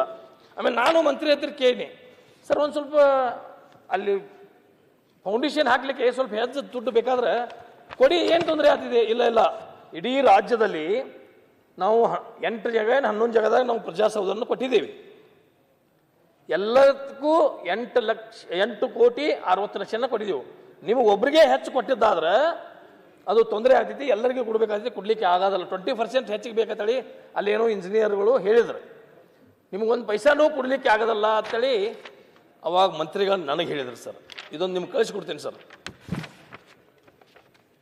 ಚಿಕ್ಕಮಗಳೂರು ಜಿಲ್ಲೆ ಕಡೂರು ತಾಲೂಕಿನಲ್ಲಿ ಹೊಸದಾಗಿ ತಾಲೂಕಾ ಪ್ರಜಾಸೌಧ ಕಟ್ಟಡವನ್ನು ರೂಪಾಯಿ 16 ಕೋಟಿಗಳ ಅಂದಾಜು ಮೊತ್ತಕ್ಕೆ ನಿರ್ಮಿಸಲು ಆಡಳಿತಾತ್ಮಕ ಮನವಿಯನ್ನು ಕೊಡಲಾಯಿತು.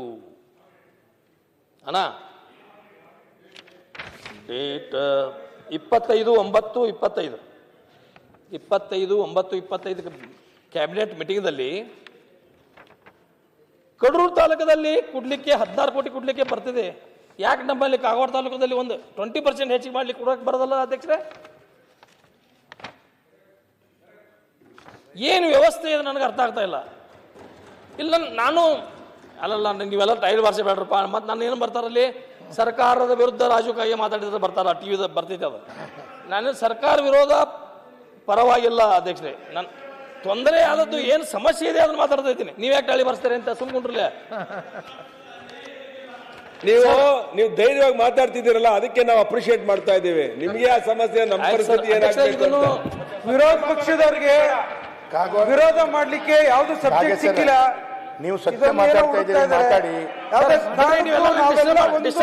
ಕಾಂಗ್ರೆಸ್ ಮುಂದು ಅಧ್ಯಕ್ಷರೇ ಮಾತಾಡ್ತಾ ಇದ್ದೀನಿ. ಎಲ್ಲ ಕಡೆ ಒಂದೇ ಕೊಡಬೇಕು, ಬೇರೆ ಕಡೆ ಕೊಡಕ್ಕಾಗಲ್ಲ. ಅವ್ರು ಕೊಟ್ಟರೆ ಗದ್ದಲಾಗ್ತಿದೆ, ಇದು ಸಮಸ್ಯೆ ಇದೆ, ಕೊಡ್ಲಿಕ್ಕೆ ಕೊಡೋದು ಅಂತ ಹೇಳಿದ್ರು. ಕಡೂರು ತಾಲೂಕದಲ್ಲಿ ಹೆಂಗೆ 16 ಕೋಟಿ ಕೊಟ್ಟರು ಸರ್? ಇದು ನನಗೂ 16 ಕೋಟಿ ಕೊಡಬೇಕು ಅನ್ನೋಂಥ ಮನವಿಯನ್ನು ಈ ತಮ್ಮ ಮುಖಾಂತರ ಸರ್ಕಾರಕ್ಕೆ ನಾನು ಮನವಿಯನ್ನು ಮಾಡ್ಕೋತಾ ಇದ್ದೀನಿ, ಒತ್ತಾಯನೂ ಮಾಡ್ತಾ ಇದ್ದೀನಿ. ಯಾಕೆ ಸರ್ ತಾರತಮ್ಯ ಇದು? ಒಬ್ಬರಿಗೆ ಸುಣ್ಣ, ಒಬ್ಬರ ಕಣ್ಣಿಗೆ ಸುಣ್ಣ, ಒಬ್ಬರ ಕಣ್ಣಿಗೆ ಬೆನ್ನಿನ? ನಾವೇನು ಪಾಪ ಮಾಡಿದ್ದೀವಿ ಉತ್ತರ ಕನ್ನಡದವರು? ಇದಕ್ಕಾಗೇ ನಾವು ನಮ್ಮ ಪ್ರತ್ಯೇಕ ರಾಜ್ಯ ಕೊಡಿ, ಎಲ್ಲರೂ ವಿರೋಧ ಮಾಡ್ರಿ ಇರುವಾರ ನಾವೊಬ್ಬರೇ ಪ್ರತ್ಯೇಕ ರಾಜ್ಯದ ಕೂಗು ಮಾಡಾವರಿ. 224 MLAಗಳು ವಿರುದ್ಧ ಮಾಡಿದ್ರು, ಎಷ್ಟೇ ಸಂಘಗಳು ಎಷ್ಟೇ ಸಂಸ್ಥೆಗಳು ಎಲ್ಲರೂ ವಿರುದ್ಧ ಮಾಡಿದ್ರೆ ನಾ ಮಾತ್ರ ಪ್ರತ್ಯೇಕ ರಾಜ್ಯದ ಕೂಗನ್ನು ಹೋರಾಟ ಮಾಡವ. ಏನು ಇರಲಿ ಬೇಕಾದ್ರೆ ಸಾಯಲಿ ಅಧ್ಯಕ್ಷರೇ, ಸಾಯುವ ಮಟ್ಟ ಹೋರಾಟ ಮಾಡಿದ ಆಗಲಿ ಬೇಕಾದ್ರೆ ಬಿಡಲಿ. ಈ ಥರ ನಮಗೆ ತೊಂದರೆ ಯಾರಿಗೆ ಹೇಳ್ಕೊಳ್ಳೋದು? ತಡಿಯಣ್ಣ ನೀನು ಬಸ. ಅದಕ್ಕಾಗಿ ಇದು ಒಂದು ಸರ್.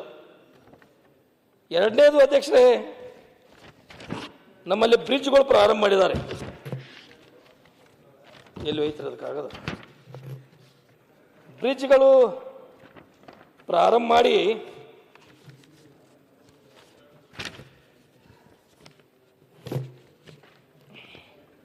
KRDCLದಿಂದ 3 ಬ್ರಿಡ್ಜ್ಗಳು ತಗೊಂಡಾರ ಅಧ್ಯಕ್ಷರೇ. ರಾಯಬಾಗ್ ತಾಲೂಕಲ್ಲಿ ಚಿಂಚಲಿ ಮಡವಾಳ, ನನ್ನ ತಾಲೂಕದಲ್ಲಿ ಜುಗೂಳ್ ಖಿದ್ರಾಪುರ, ಮತ್ತೆ ನನ್ನ ತಾಲೂಕದಲ್ಲಿ ಕೂಡ್ಚಿ ಉಗಾರ್. ಅದು ರಾಯಬಾಗ್ ತಾಲೂಕ ಮತ್ತು ನನಗೆ ಇಬ್ಬರಿಗೂ ಬರ್ತೈತಿ. ಇವು ಪ್ರಾರಂಭ ಎಂದಾಗಿದ್ದಾವೆ ಅಧ್ಯಕ್ಷರೇ ಅಂದರೆ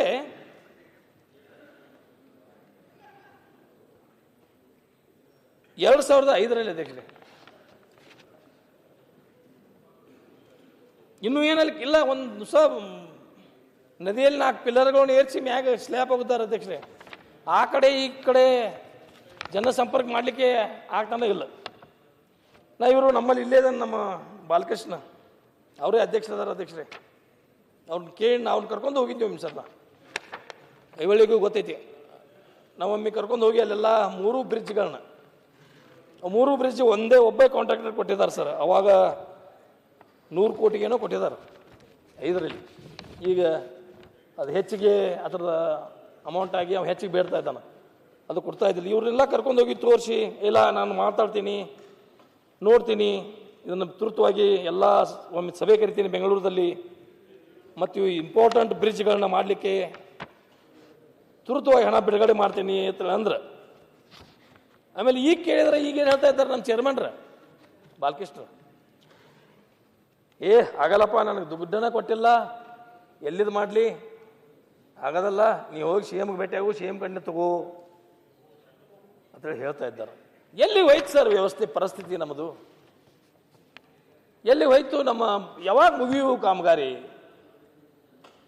ನಾವು ಯಾವಾಗ ಮಾತಾಡ್ರೆ ನಮ್ಮ ಸರ್ಕಾರದವ್ರಿಗೆ, ನಮ್ಮ ಮಂತ್ರಿಗಳಿಗೆ, ನಮ್ಮವ್ರಿಗೆ, ನಮ್ಮ ಮಂತ್ರಿಗೆ, ಆದರೆ ಮಾತಾಡದೆ ಹೋಗಿದ್ರೆ ಕೆಲಸನೂ ಆಗೋದಿಲ್ಲ. ಸುಮ್ ಕೂತ್ರೆ ಮಾತಾಡಿದ್ರೆ ಸರ್ಕಾರದ ವಿರುದ್ಧ ರಾಜೀವ್ ಗಾಂಧಿ ಅವರು ಅಸೆಂಬ್ಲಿಯಲ್ಲಿ ಮಾತಾಡಿದರು. ನಮ್ಮ ಗೋಳು ಯಾರಿಗೆ ಹೇಳ್ಕೊಳ್ದು ಅಧ್ಯಕ್ಷರೇ? ನಾನು ಇಲ್ದಾಗಿಲ್ಲ ತಡಿಯ, ನಾನು ಮುಗಿಸ್ತೀನಿ, ನನ್ನ ವಿಷಯ ಭಾಳ ಅದಾವ, ನಾನು ಹೇಳೋಣ. ಸನ್ಮಾನ್ಯ ಅಧ್ಯಕ್ಷರೇ, ಸ್ನೇಹಿತರಾದಂಥ ರಾಜು ಕಾಗೆ ಅವರು ಏನು ಕೆರೆ ಬಗ್ಗೆ ಪ್ರಸ್ತಾವನೆ ಮಾಡ್ತಾ ಇದ್ರಲ್ಲ, ಪಬ್ಲಿಕ್ ಅಕೌಂಟ್ಸ್ ಕಮಿಟಿಯಲ್ಲಿ ಕೂಡ ಈ ವಿಷಯ ಚರ್ಚೆಗೆ ಬಂದಾಗ ಅದು ಸ್ವಲ್ಪ ದೀರ್ಘದ ಮಟ್ಟಕ್ಕೆ ಹೋಗಿತ್ತು. ಆ ಕಾರಣಕ್ಕಾಗಿ ರಾಜು ಕಾಗೆ ಅವರು ಒಪ್ಪುದಾದರೆ ನಂದೊಂದು ಸಲಹೆ ಇದೆ, ಒಂದು ಸದನ ಸಮಿತಿಯನ್ನು ಮಾಡಿರಿ, ಹೋಗಿ ಸ್ಥಳ ವೀಕ್ಷಣೆ ಮಾಡ್ಕೊಂಡು ಬಂದು ಅದಕ್ಕೊಂದು ಫುಲ್ ಪಾಯಿಂಟ್ ಇಡೋಣ. ಅದು ಭಾಳ ದಿವಸದ ಅವ್ರ ಬೇಡಿಕೆ ಇದೆ. ಪಬ್ಲಿಕ್ ಅಕೌಂಟ್ಸ್ ಕಮಿಟಿ ಒಳಗೂ ಅದ್ರ ಬಗ್ಗೆ ಸೀರಿಯಸ್ ಡಿಸ್ಕಷನ್ ಆಗಿ ಒಂದು ನಿರ್ಣಯಕ್ಕೆ ಬರುವಂಥ ಹೊತ್ತೊಳಗೆ ಅವತ್ತಿನ IAS ಅಧಿಕಾರಿಗಳನ್ನ, I don't want to quote his name, ಸ್ವಲ್ಪ ವಾದ ವಿವಾದ ಆಗಿ ಅದನ್ನು ಸದನದೊಳಗೆ ಅವ್ರು ಕರೆಸಿ ಇದನ್ನು ಮಾಡ್ಬೇಕು ಅನ್ನುವಂಥದ್ದನ್ನು ಒಂದು ಇದಕ್ಕೆ ವಿಷಯಕ್ಕೆ ಬಂದಿತ್ತು. ಅದಕ್ಕೆ ಒಂದು ಸದನ ಸಮಿತಿಯನ್ನು ಮಾಡಿದರೆ ಅವ್ರು ಒಪ್ಪೋದಾದ್ರೆ ಮಾಡಿ ಅದೊಂದು ಸದನ ಸಮಿತಿ ರಿಪೋರ್ಟ್ ತೊಗೊಂಡು ಅವ್ರಿಗೆ ಅನುಕೂಲ, ಅವ್ರ ಕ್ಷೇತ್ರಕ್ಕೆ ಅನುಕೂಲ ಆಗುವಂಗಿದ್ರೆ ಕೆಲಸ ಮಾಡಿ ಕೊಡೋದು ಒಳ್ಳೇದು ಅನ್ನುವಂಥದ್ದು ನನ್ನ ಭಾವನೆ. 2005ರಲ್ಲಿ ಪ್ರಾರಂಭ ಆಗಿರೋ ಬ್ರಿಡ್ಜ್ ಸಂಪೂರ್ಣ ಆಗಿಲ್ಲ, ಅದನ್ನ ಸದನ ಸಮಿತಿಗೆ ಸೇರಿಸ್ಬಿಡಿ. ಬ್ರಿಡ್ಜ್ ಹೇಳಿಲ್ಲ ನೀವು CC ಪಾಟೀಲ್ರೆ. ಆಮೇಲೆ ಸರ್ ಅದು ಏನಾಯ್ತು ಸರ್? ಅಲ್ಲ, ಅವ್ರು ಹೇಳ್ತಿರೋದು ಬೇರೆ. ಕಾನೂನು ಸನ್ಮಾನ್ಯ ಅಧ್ಯಕ್ಷರೇ, ಕಾನೂನು ಸಚಿವರಿದ್ದಾರೆ, ಅವ್ರ ಅಭಿಪ್ರಾಯಗಳನ್ನು ಅವ್ರು ಹೇಳೋದು ಒಳ್ಳೇದಂತ ನನ್ನ ಭಾವನೆ. ಎಂಥ ಪರಿಸ್ಥಿತಿ ಒಳಗೆ ಬಂದಿದ್ದೇವೆ ಅದು.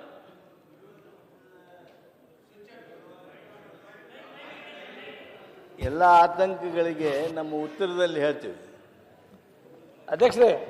ಎಂಥ ಪರಿಸ್ಥಿತಿ ಒಳಗೆ ನಾವು ಬಂದಿದ್ದೀವಿ. ನಮ್ಮ ಆತಂಕ, ನಮ್ಮ ಆತಂಕ ಏನಂದ್ರೆ, ಕಾಗೆಯವರು ಬಹಳ ಕಾಳಜಿಯಿಂದ ಮಾತಾಡ್ತಾ ಇದ್ದಾರೆ. ಈಗ ಆಡಳಿತ ಪಕ್ಷ ಅವರಿಗೂ ಕೊಡಲಿಲ್ಲ, ವಿರೋಧ ಪಕ್ಷ ನಾವಂತೂ ಪಾಪರ್, ನಮಗೂ ಕೊಡಲಿಲ್ಲ. ಹಂಗಾರೆ ಎಲ್ಲಿ ಹೋಯ್ತು ದುಡ್ಡು ಅಂತ? ನಿಮ್ಮ 2.5 ವರ್ಷದಲ್ಲಿ ದುಡ್ಡು ಎಲ್ಲಿ ಹೋಯ್ತು? ಅದನ್ನಾರು ಹೇಳ್ಬೇಕು. ಸರ್, ನಾನು ನಿಮ್ಮ ಪರವಾಗಿ ಮಾತಾಡಕತ್ತಿಲ್ಲ ಅಥವಾ ಯಾರ ಪರವಾಗಿ ಮಾತಾಡಲ್ಲ, ವಿರೋಧ ಮಾಡ್ತಾ ಇಲ್ಲ. ನನ್ನ ಸಮಸ್ಯೆಗಳನ್ನ ನಾನು ಹೇಳ್ತಾ ಇದ್ದೀನಿ. ನೀವು ಯಾಕೆ ಅದಕ್ಕೆ ಒತ್ತು ಕೊಡ್ತಾ ಇದ್ದೀರಿ? ಸರ್, ಏನಾಗಿದೆ ನಮ್ಮ ಪರಿಸ್ಥಿತಿ ಅಂದರೆ, ನಾ ಈ ಪ್ರಜಾಸೌಧದ ಈ ಸ್ಥಳ ಬಗ್ಗೆ ಚರ್ಚೆಗೆ ಬಂದಾಗ ಒಂದು ದಿವಸ ನಾನು ಕಂದಾಯ ಸೆಕ್ರೆಟರಿ ಆದಂಥ ಕಟಾರಿಯ ಅವ್ರನ್ನ ಭೇಟಿ ಹೇಳಕ್ಕೆ ನಾನು ಅಲ್ಲೇ ಮೀಟಿಂಗ್ದಲ್ಲೇ ನಮ್ಮ ಪಬ್ಲಿಕ್ ಅಕೌಂಟ್ಸ್ ಕಮಿಟಿ ಮೀಟಿಂಗ್ ಮುಗಿದ ನಂತರ ಅವ್ರಿಗೊಂದು ರಿಕ್ವೆಸ್ಟ್ ಮಾಡ್ಕೊಳಕ್ಕೆ ಹೋದ್ ನಾನು ಅಧ್ಯಕ್ಷರೇ. ಸರ್, ಇದಕ್ಕೊಂದು ಅಪ್ರೂವಲ್ ಕೊಡ್ರಿ, ಇದೇನು ಕೆರೆ ಅಲ್ಲ, ಅಲ್ಲಿ ನೀರು ನಿಲ್ತಿದ್ದು, ಬಟ್ ನಾವೆಲ್ಲ ಅಲ್ಲಿ ಜನ ಒಪ್ಕೋತಾ ಇದ್ದೀವಿ. ನಾನು ನೋಡ್ತಾ ಇದ್ದೀನಿ, ಅಲ್ಲಿ 5-6 ಫೂಟ್ ಮೇಲೇನೆ ಕಲ್ಲಿದೆ, ಅಲ್ಲಿ ಪಾಯ ಇದೆ, ಅದಕ್ಕೇನಿಲ್ಲ. ಅವರು ನನ್ನನ್ನು ಗಮನಿಸೂ ಇಲ್ಲ, ನನ್ನ ಕಡೆ ಮಾತಾಡಲಿಲ್ಲ. ಅಲ್ಲಿ ಕೆರೆ ಇದೆ ನಡೆಯತ್ತಡಿ ಹೋಗಿಬಿಟ್ರು. ಅದ್ರ ಬಗ್ಗೆ ನಾನು ಬೆಂಗಳೂರದ ಅಧಿವೇಶನ 1 ವರ್ಷ ಹಿಂದೆ ಅವ್ರ ಮೇಲೆ ಹಕ್ಕುಚ್ಯುತಿಯನ್ನು ಮಂಡನೆ ಮಾಡಿದ್ದೀನಿ ಅಧ್ಯಕ್ಷರೇ.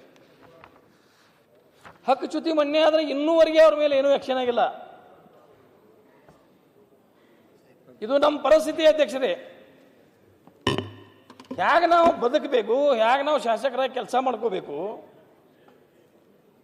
1 ವರ್ಷ ಆದ್ರೂ ಅಧಿಕಾರಿಗಳನ್ನ ನಾವು ಏನಾದರೂ ಅಧಿಕಾರಿಗಳ ಮೇಲೆ ಒಂದು ಹಕ್ಕುಚ್ಯುತಿಯನ್ನು ಮಂಡನೆ ಮಾಡಿದ ಸಂದರ್ಭದಲ್ಲಿ ಅವ್ರ ಮೇಲೆ ಆಕ್ಷನ್ ಆಗಲಿಲ್ಲ ಅಂದ್ರೆ ಅವ್ರು ತಿಳ್ಕೊಂಡು ನಮ್ಮನ್ನು ಏನು ಮಾಡ್ಕೊಂಡ್ರು ಇವರು? ಯಾವ MLA ನಮ್ಮನ್ನು ಏನು ಮಾಡ್ರು? ಮಾನ್ಯ ಉಪಾಧ್ಯಕ್ಷರೇ, ಭಾಳ ಗಂಭೀರವಾದ ವಿಷಯ. ಒಬ್ಬ ಸದಸ್ಯರು, ಸೀನಿಯರ್ ಸದಸ್ಯರು, ಅವರು ಹೋಗಿ ಆಫೀಸರಿಗೆ ಮಾತಾಡಕ್ಕೆ ಹೋದ್ರೆ ಅವ್ರು ಲಕ್ಷ ಕೊಡ್ದಂಗೆ ಮುಂದೆ ಹೋಗ್ತಾರಂತಂದ್ರೆ ಅದ್ರ ಮೇಲೆ ಸಭಾಧ್ಯಕ್ಷರಿಗೆ ಅವ್ರು ಪತ್ರ ಕೊಟ್ಟರು ಕೂಡ ಅದ್ರ ಮೇಲೆ ಇನ್ನೂ ಆ್ಯಕ್ಷನ್ ಆಗಿಲ್ಲ ಅಂತಂದ್ರೆ ಇದು ಭಾಳ ಅಂದ್ರೆ ಭಾಳ ಗಂಭೀರವಾದ ವಿಷಯ. ಇದ್ರ ಬಗ್ಗೆ ಇಮಿಡಿಯೇಟ್ಲಿ ಆ್ಯಕ್ಷನ್ ಆಗ್ಬೇಕು. ಅದೇ ಹಕ್ಕುಚ್ಯುತಿ ಕೊಟ್ಟರು ಇನ್ನೂ ತನಕ ಅದು ಆ್ಯಕ್ಷನ್ ಆಗಿಲ್ಲ ಅಂತಂದ್ರೆ ಅವ್ರು ಎಷ್ಟು ನೊಂದ್ಕೊಂಡಿರ್ಬೇಕು ಅಂತ ಅಧ್ಯಕ್ಷರೇ. ಅದಕ್ಕಾಗಿ ನಮ್ಮ ಭಾವನೆಗಳನ್ನು ನಮ್ದು ಏನು ಒಂದೇ ನಿಮಿಷ. ಈಗ ನಾನು ನೆನ್ನೆನೂ ಮಾತಾಡಬೇಕಾದ್ರೆ ನಾನು ಹೇಳಿದ್ದೀನಿ, ಎಲ್ಲ ಒಂದು ಕಡೆ ಅಧಿಕಾರಿಗಳು ಯಾರೂ ಸ್ಪಂದನೆ ಮಾಡ್ತಾ ಇಲ್ಲ. ಯಾವುದೇ ಕೆಲಸಕ್ಕೂ, ಟೆಂಡರಿಂದ ಹಿಡ್ಬೋದು ಎಲ್ಲ ಕೆಲಸಕ್ಕೂ, RDPR ಎಲ್ಲ ಇಲಾಖೆಯಲ್ಲೂ ಕೂಡ ಹೋದ ವರ್ಷ ಅನುಮೋದನೆ ಕೊಟ್ಟು ಟೆಂಡರ್ ಕರೀರಿ ಅಂತ ಹೇಳಿದ್ರು, ಆಗಿಲ್ಲ ಅಂತೇಳಿ ನಾನು ಹೇಳಿದರೆ 10 ಕೋಟಿದು ಎಲ್ಲ ಕಡೆ ಅಧಿಕಾರ. ನೆನ್ನೆ ನಾನು ನಿಮ್ಗೆ ಹೇಳಿದೆ, ಇದು ಎಲ್ಲಪ್ಪ ಇವರು ಅವರು ರೈತರ ಆತ್ಮಹತ್ಯೆ ಆಯಿತು, ಹಾವು ಕಚ್ಚಿ ಸತ್ತಿದ್ದಾರೆ. ಆಮೇಲೆ ಇದು ಕಚ್ಚಿ ಸತ್ತಿದ್ದಾರೆ, ಬವಣೆಗೆ ಬಿದ್ದಿದೆ. ಅವರು ಅಧಿಕಾರಿ ಏನು ಶರ ಬರೆದಿದ್ದಾರೆ ಅಂದರೆ ಇದು ಮಾರ್ಚ್ ಒಳಗಡೆ ಕೊಡಬೇಕಾಯ್ತು. ಈಗ ಯಾರೋ ಫೆಬ್ರವರಿಯಲ್ಲಿ ಹಾವು ಕಚ್ತೈತೆ ಅಂತ ಇಟ್ಕೊಳ್ಳಿ. ಅವನು ಮಾರ್ಚಲ್ಲಿ ನಾನು ಕೊಡೋಕೆ, ಅವ್ನು ಫೈಲ್ ಮೂವ್ ಮಾಡೋಕ್ಕೆ ಅಲ್ಲಿಗೆ ಈ ಸರ್ಕಾರದಲ್ಲಿ ಒಂದೊಂದು ಫೈಲ್ ಮೂವ್ ಮಾಡಬೇಕಾದ್ರೆ ವರ್ಷಗಟ್ಟಲೆ ಬೇಕು. ಅವನು ಈ ಫೈನಾನ್ಷಿಯಲ್ ಇಯರಲ್ಲಿ ನಮ್ಗೆ ಕೊಡೋಕ್ಕೆ ಬರಲ್ಲ ಅಂತ ಬರೆದಿದ್ದಾರೆ. ಅಂದರೆ ಅಧಿಕಾರಿಗಳು ಏನು ಈ ಥರ ಇನ್ನು ಫೈನಾನ್ಷಿಯಲ್ ಇಯರ್ ಮುಗ್ದೋಗ್ತತೆ ಅಂತ ಜ್ಞಾನ ಆದರೂ ಬೇಕು, ಮಾಡೋಕ್ಕೆ ಜ್ಞಾನ ಬದಬೇಕು. ಮತ್ತು ಒಬ್ಬ ಒಮ್ಮೆಲೆಗೆ ರೆಸ್ಪಾಂಡ್ ಮಾಡಿಲ್ಲ ಅಂತ ಹೇಳಿದ್ರೆ ಏನು ಈ ಸರ್ಕಾರ ಏನಂತ ಹೇಳಬೇಕು? ಏನಂತ ಹೇಳ್ಬೇಕು ಈ ಸರ್ಕಾರಕ್ಕೆ? ಮಾನ ಮರ್ಯಾದೆ ಇದೆಯಾ ಅಂತ ಹೇಳಿದ್ರೆ ಏನಪ್ಪ ಅಷ್ಟು ದೊಡ್ಡ ಪದ ಯೂಸ್ ಮಾಡ್ತೀರಾ ಅಂತ. ಅದಕ್ಕಿಂತ ಕೆಟ್ಟ ಪದ ಹೇಳ್ಬೇಕು. ಇವತ್ತು ಎಲ್ಲ ಕಡೆ ಜಡ ಎದ್ದೋಗ್ಬಿಟ್ಟಿದೆ, ಏನು ಮಾಡೋಕ್ಕಾಗಲ್ಲ. ಆ ಪರಿಸ್ಥಿತಿಗೆ ಇವತ್ತು ಜಡ ಎದ್ದು ನಿಂತೋಗಿದೆ. ಫೈನಾನ್ಸ್ ಡಿಪಾರ್ಟ್ಮೆಂಟ್ ಜೊತೆನೂ ನಾನು ಮಾತಾಡಿದ್ದೀನಿ. ಮೊನ್ನೆ ನಾನು ಫೋನ್ ಮಾಡಿದ್ದೆ, ಒಂದು 6 ಜನ ಸೆಕ್ರೆಟ್ರಿಗಳು ಫೋನ್ ಮಾಡಿದ್ದೆ. ರಾಜು ಕಾಗೆ ಅವರೇ, 6 ಜನ ಸೆಕ್ರೆಟ್ರಿಗೆ ಫೋನ್ ಮಾಡಿದ್ದೆ, ಪ್ರಿನ್ಸಿಪಲ್ ಸೆಕ್ರೆಟ್ರಿಗೆ ಫೋನ್ ಮಾಡಿದ್ದೆ. ಏನಪ್ಪ ನೀವು ಏನೇನು ಪ್ರೋಗ್ರಾಮ್ ಮಾಡಿದ್ದೀರಾ ಕೊಡಿ ಅಂತ ಹೇಳಿದ್ರೆ ಅದರಲ್ಲಿ 5 ಜನ ಸರ್ ನೋಡ್ಬಿಟ್ಟು ಓದ್ಬಿಟ್ಟು ಹೇಳ್ತೀರಿ ಸರ್ ಅಂತಾರೆ. ಅಂದರೆ ಪ್ರೋಗ್ರಾಮ್ ಮಾಡೋದು ಅವ್ರ ತಲೆಯಲ್ಲೇ ಹೋಗಿರಲ್ವ ಅಂತ. ಯಾವುದಾವುದು ನಾನು ಕೇಳಿದ್ದು ಮೇಜರ್ ಪ್ರೋಗ್ರಾಮ್ಸು, ದೊಡ್ಡ ಪ್ರೋಗ್ರಾಮ್ಸ್ ನಾನು ಕೇಳಿದ್ದು ಎಲ್ಲ 500 ಕೋಟಿ 600 ಕೋಟಿ, ಅದೂ ಇಲ್ಲ. ಅಂದರೆ ಏನು ಜಾಲಿ ಮೂಡಲ್ಲಿದ್ದಾರ ಆಫೀಸರ್ಸ್ ಎಲ್ಲ IAS? ಇಲ್ಲಿ ಖಾಲಿ, ಅಲ್ಲಿ ಜಾಲಿ. ನನಗೆ ಅರ್ಥ ಆಗ್ತಾ ಇಲ್ಲ. ಈ ಥರ ನಡ್ಕೊಂಡು ಹೋದ್ರೆ, ಅದಕ್ಕೆ ನಾನು ಹೇಳಿದ್ದು, ನಾನು ಹೇಳಿದಾಗ ನೀವೆಲ್ಲ ಗಲಾಟೆ ಮಾಡಿಬಿಟ್ರಿ. ಒಂದು ನಾಯಕತ್ವ ಬೇಕು, ನಾಯಕತ್ವ ಇದ್ದರೆ ಎಲ್ಲ ನಡೀತದೆ. ಒಂದು ಮನೆಯಲ್ಲಿ ಯಜಮಾನ ಸರಿ ಇದ್ರೆ ಎಲ್ಲ ಆಟೋಮೆಟಿಕಲ್ ನಡೀತದೆ. ಇರಬೇಕು, ಒಂದೇ ನಿಮಿಷ, ತಾಯಿ ಆದ್ರೂ ಇರಬೇಕು, ತಾಯಿ ತಂದೆ ಎರಡೂ ಇಲ್ಲ ಅಂದ್ರೆ ಇವತ್ತು ಅವ್ರಿಗೆ ರೆವಿನ್ಯೂ ಸೆಕ್ರೆಟರಿ ರೆಸ್ಪಾಂಡೇ ಮಾಡಿಲ್ಲ. ಅಧಿಕಾರಿ ರೆಸ್ಪಾಂಡೇ ಮಾಡಿಲ್ಲ ಅಂತ ಹೇಳಿದ್ರೆ MLA ಗೆ ಏನ್ ಗೌರವ? ಅಧ್ಯಕ್ಷರೇ, ಇವರ ಅಶೋಕ, ನಾ ಮಾತಾಡ್ತೇನೆ ಬಿಡ್ರಿ. ಮಾಡ್ತಾರೆ ಬಿಡಿ, ಮಾತಾಡ್ರಿ. ಇದು ನೀವು ನನ್ನ ಸಮಸ್ಯೆ ಹೇಳ್ಕೊತಾಗ ನೀವು ಯಾಕೆ ಅಂದ್ರೆ ಏನಾಗ್ತಿದೆ? ಮಾತಾಡ್ರಿ.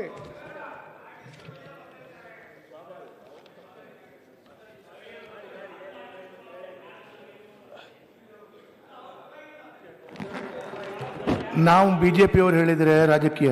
ಈಗ ಅಧ್ಯಕ್ಷರೇ, ಪ್ರತಿ ವರ್ಷ ಕೃಷ್ಣಾ ಬೆಲ್ಟ್ ಇವತ್ತು ಆಲಮಟ್ಟಿ ಮತ್ತು ಹಿಪ್ಪರಗಿ ಬ್ಯಾರೇಜನ್ನು ಕಟ್ಟಿದ್ರೂ ಸಹಿತ ಬೇಸಿಗೆ ಕಾಲದಲ್ಲಿ ಮಾರ್ಚ್, ಏಪ್ರಿಲ್, ಮೇದಲ್ಲಿ 3 ತಿಂಗಳ ಕೃಷ್ಣಾ ನದಿ ಬತ್ತಿ ಹೋಗುವಂಥ ಪರಿಸ್ಥಿತಿಗಳು. ಒಂದ್ಸಲ ಹೆಚ್ಚಿಗೆ ಪ್ರವಾಹ ಬಂದು ಜನರಿಗೆ ತೊಂದರೆ, ಒಂದ್ಸಲ ಬೇಸಿಗೆಯಲ್ಲಿ 2 ತಿಂಗಳ 3 ತಿಂಗಳ ಕುಡಿಲಿಕ್ಕೂ ನೀರಿರೋದಲ್ಲ ಅಧ್ಯಕ್ಷರೇ. ಅಷ್ಟು ಪರಿಸ್ಥಿತಿಯನ್ನು ನಾವು ಪ್ರತಿ ಸಲ ಮಹಾರಾಷ್ಟ್ರಕ್ಕೆ ಹೋಗೋದು, ನಾವು ಎಲ್ಲ ಬೆಳಗಾವಿ ಜಿಲ್ಲಾದ MLAಗಳು ಮಹಾರಾಷ್ಟ್ರಕ್ಕೆ ಹೋಗಿ ಅವ್ರಿಗೆ ರಿಕ್ವೆಸ್ಟ್ ಮಾಡ್ಕೊಳ್ಳೋದು. ಅವರು ನಮ್ಮನ್ನು ಒಳಗೂ ಬರೋಕ್ಕೆ ಕೊಡೋದಲ್ಲ. ಸೋಲಾಪುರಕ್ಕೆ ನೀವು ನಮ್ಮ ನೀರು ಬಿಡೋದಲ್ಲ, ನಿಮಗೆ ಯಾಕೆ ನಾವು ನೀರು ಬಿಡಬೇಕು ಅನ್ನುವಂಥ ನಮ್ಮನ್ನು ಚೀಮಾರಿ ಹಾಕಿ ಕಳಿಸಿದ್ದು ಉದಾಹರಣೆಗಳಿದ್ದಾವೆ. 20 ವರ್ಷದಿಂದ 25 ವರ್ಷದಿಂದ ನಾವು ಮಹಾರಾಷ್ಟ್ರಕ್ಕೆ ಪ್ರತಿ ಸಲ ಒಂದು ನಿಯೋಗ ತಗೊಂಡು ಹೋಗೋದು, ಇಲ್ಲಿಯ ನೀರಾವರಿ ಮಂತ್ರಿಗಳು ಅಲ್ಲಿಯ ನೀರಾವರಿ ಮಂತ್ರಿಗಳಿಗೆ ಭೇಟಿ ಆಗೋದು, ಇದೊಂದು ಒಪ್ಪಂದ ಮಾಡ್ಕೋಬೇಕಾಗಿದೆ ಅಧ್ಯಕ್ಷರೇ. ಮಹಾರಾಷ್ಟ್ರ ಸರ್ಕಾರದವರು ಸಹಿತ ನಮ್ಮ ಜೊತೆಗೆ ಒಪ್ಪಂದ ಮಾಡ್ಕೊಳ್ಳಿಕ್ಕೆ ರೆಡಿ ಇದ್ದಾರೆ. ನಾವು ಅವ್ರ ಹೊತ್ತಿಗೆ ಅವರು ಬಂದು ನಮಗೆ ಒಪ್ಪಂದ ಮಾಡ್ಕೊಳ್ಳಿಕ್ಕೆ ರೆಡಿ ಇದ್ದಾರೆ ಸರ್. ನಮಗೆ ಅಲ್ಲಿ ಅಕ್ಕಲ್ಕೋಟ್ ಜತ್ ತಾಲೂಕದಲ್ಲಿ ಪ್ರವಾಹ ಹರಿದು ಹೋಗೋ ಸಂದರ್ಭದಲ್ಲಿ June, July, August, September, October 4 ತಿಂಗಳಲ್ಲಿ ಅವ್ರಿಗೆ ನಾವು ನೀರು ಕೊಡಬೇಕು. ಅವರೇ ಲಿಫ್ಟ್ ಮಾಡ್ಕೊಂಡು ಅವರೇ ತೊಗೊಂಡು ಹೋಗ್ಬೇಕು. ಯಾವಾಗ ಸಮುದ್ರಕ್ಕೆ ನೀರು ಹರಿದು ಹೋಗ್ತಿರ್ತಾವೆ ಆ ಸಂದರ್ಭದಲ್ಲಿ ನಮಗೆ ಆ ಒಂದು ಬರ ಏನವ್ರ ಭಾಗದಲ್ಲಿ ಜತ್ ತಾಲೂಕ ಮತ್ತು ಅಕ್ಕಲ್ಕೋಟದಲ್ಲಿ ಬರ ಇದೆ. ಅಲ್ಲಿ ನಮಗೆ 4 ತಿಂಗಳು ನೀವು ನೀರು ಕೊಟ್ಟಿದ್ದಾದ್ರೆ ನಾವು ನಿಮಗೆ 3 ತಿಂಗಳ 2 ರಿಂದ 3 TMC ನೀರನ್ನು ನಾವು ನಿಮಗೆ ಕೊಡ್ಲಿಕ್ಕೆ ರೆಡಿ ಇದ್ದೀವಿ ಅನ್ನುವಂಥ ಮಾತನ್ನು ಅವ್ರು ಪದೇ ಪದೇ ಹೇಳ್ಬೋದು. ಅದಕ್ಕೆ ನಮ್ಮ ಸರ್ಕಾರ ಮತ್ತು ಅವ್ರ ಸರ್ಕಾರ ಒಂದು ಒಪ್ಪಂದ ಮಾಡ್ಕೋಬೇಕಾಗಿತ್ತು. ನಾವು ಪ್ರತಿ ಸಲ ಹೋಗೋದು ಅವ್ರು ನಮಗೇನು ಬಿಡೋದಿಲ್ಲ, ಅವ್ರು ನಮಗೆ ಮರ್ಯಾದನೂ ಕೊಡೋದಿಲ್ಲ, ಅವ್ರಿಗೆ ದುಡ್ಡು ತುಂಬ್ರಿ. ಅವ್ರು ಪ್ರತಿ ಸಲ 2 ಕೋಟಿನೋ ದುಡ್ಡು ತುಂಬಬೇಕಾದೈತಿ. ನಾವು ದುಡ್ಡು ತುಂಬುವಂಥ ಪರಿಸ್ಥಿತಿ ಬಂದ್ರೆ ದುಡ್ಡು ತುಂಬಿದ್ರೂ ನೀರು ಬಿಡೋದಲ್ಲ ಅಧ್ಯಕ್ಷರೇ. ಇದು ಸಹಿತ ಒಂದು ಭಾಳ ಪ್ರಮುಖವಾದಂಥ ವಿಷಯ. ಇದನ್ನು ಸಹಿತ ಸರ್ಕಾರವನ್ನು ಗಮನ ಹರಿಸಿ ನಮಗೆ ಆ ಮಹಾರಾಷ್ಟ್ರ ಸರ್ಕಾರದಿಂದ ಒಂದು ಒಪ್ಪಂದನ ಮಾಡಿಕೊಟ್ಟಿದ್ದಾದ್ರೆ ಆ ಭಾಗದಲ್ಲಿರುವಂಥ ಅಥಣಿ, ಕಾಗವಾಡ, ಚಿಕ್ಕೋಡಿ, ರಾಯಬಾಗ್, ಕುಡ್ಚಿ, ಜಮಖಂಡಿ ತಾಲೂಕಲ್ಲಿ ಸಿದ್ದವ್ರು ಇದ್ದಾರೆ, ನನಗೆ ಫೋನ್ ಮಾಡ್ತಿರ್ತಾರೆ ಅವರು. ಅದಕ್ಕಾಗಿ ಈ ನದಿ ಬತ್ತಿ ಹೋಗಬಾರ್ದು ಅನ್ನುವಂಥಕ್ಕಾಗಿ ಮಹಾರಾಷ್ಟ್ರದಿಂದ ನೀರು ಬಿಡಲಿಕ್ಕೆ ಒಂದು ಒಪ್ಪಂದವನ್ನು ಮಾಡಿಸುವಂಥದ್ದು ಭಾಳ ಅವಶ್ಯಕತೆ ಇದೆ ಅನ್ನುವಂಥ ಮಾತನ್ನು ಈ ಸಂದರ್ಭದಲ್ಲಿ ಹೇಳಿಕ್ಕೆ ಬಯಸ್ತೇನೆ ಅಧ್ಯಕ್ಷರೇ. ಓಕೆ. ಆಮೇಲೆ ನಮ್ಮಲ್ಲಿ ಪ್ರವಾಹ ಬಂದ ಈಗ ತಾನೇ ಮುಖ್ಯಮಂತ್ರಿಗಳಿಗೆ ಒಂದು ಜನ ಬಂದಿದ್ದು ಸರ್ ನನ್ನ ಮತಕ್ಷೇತ್ರದಲ್ಲಿ. ಹೋದ ಸಲ ಪ್ರವಾಹ ಬಂದಾಗ ಜುಗೋಳ್, ಮಂಗಾವತಿ, ಶಾಪುರ್ ಅಂತ ಊರಿದ್ದಾವೆ ಸರ್. ಫಸ್ಟ್ ಮಹಾರಾಷ್ಟ್ರ ದಾಟಿದ್ರಲ್ಲಿ ಅವೇ ಊರುಗಳು. ಕೃಷ್ಣಾ ನದಿಯಿಂದ ಫಸ್ಟ್ ಬಾಧಿತ ಆಗುವಂಥದ್ದು 3 ಊರುಗಳು ಫಸ್ಟ್ ಮುಳುಗಿಬಿಡ್ತಾವೆ ಸರ್. ಅವರು 3 ಊರು.